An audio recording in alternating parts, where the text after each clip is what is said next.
उत्तर प्रदेश के बिजनौर से आई एक तस्वीर ने सिर्फ अपराध की कहानी बयां नहीं की है, बल्कि सवाल खड़े कर दिए हैं। सवाल वो जो इस वक्त कानून के ऊपर उठे हैं, कानून की व्यवस्था पर उठे हैं, पुलिस की मौजूदगी पर उठे हैं और उस समाज पर उठे हैं जहां एक जवान के भाई को पीट पीट कर मार दिया जाता है और पुलिस वहां खड़ी रहकर देखती है। जी हां, बिजनौर के हल्दौर थाना क्षेत्र में एक ढाबे पर मामूली कहासुनी इस कदर भड़क गई कि सेना के जवान के सामने ही उसके भाई को मौत के घाट उतार दिया गया। और अब भी ये सब कुछ हुआ पुलिस की मौजूदगी में। 112 की टीम मौके पर मौजूद थी, लेकिन ना तो कोई सुरक्षा दी गई, ना कोई हस्तक्षेप किया गया। जी हां, वाजिदपुर गांव के रहने वाले सनी, उसका भाई हिमांशु और चचेरे भाई अंकुर ढाबे पर खाना खाने गए थे। वहां मामूली बात पर ढाबा कर्मचारियों से बहस हो गई और अगले ही पल लाठियों और डंडों से हमला कर दिया गया। सनी की मौके पर मौत हो गई, जबकि सेना में तैनात हिमांशु बुरी तरह से घायल हुए, उनके साथ मारपीट हुई। और इसी बीच अब सवाल भी खड़े होते हैं कि आखिरकार पुलिस वहां पर तैनात थी तो उसने कोई हस्तक्षेप क्यों नहीं किया।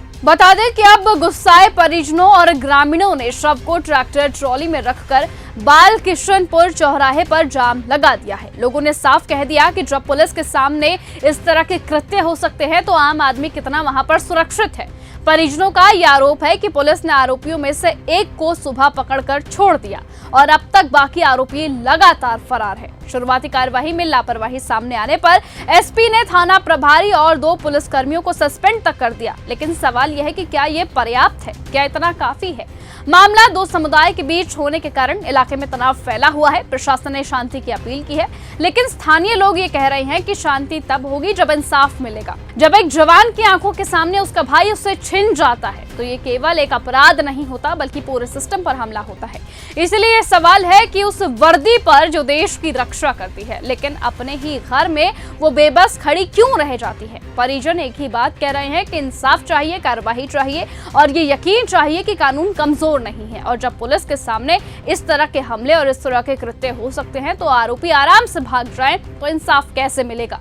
ये बिजनौर की कहानी है, लेकिन क्या कल आपकी नहीं हो सकती? इसीलिए सवाल यह है कि क्या अब जवानों के परिवार भी इस देश में सुरक्षित नहीं है? इस सवाल का जवाब आप हमें कमेंट सेक्शन में दीजिए। फिलहाल आज की इस खबर में सिर्फ इतना ही। देश और दुनिया की तमाम बाकी खबरों से ऐसे ही जुड़े रहने के लिए आप बने रहिए और ऐसे ही देखते रहिए न्यूज गंगा। नमस्कार। अगर आपको यह हमारा वीडियो पसंद आया हो तो इसे लाइक और शेयर करना बिल्कुल न भूलें। साथ ही हमारे चैनल न्यूज गंगा को सब्सक्राइब और फॉलो जरूर करें ताकि देश और दुनिया की हर बड़ी खबर आप तक सबसे पहले पहुंचे।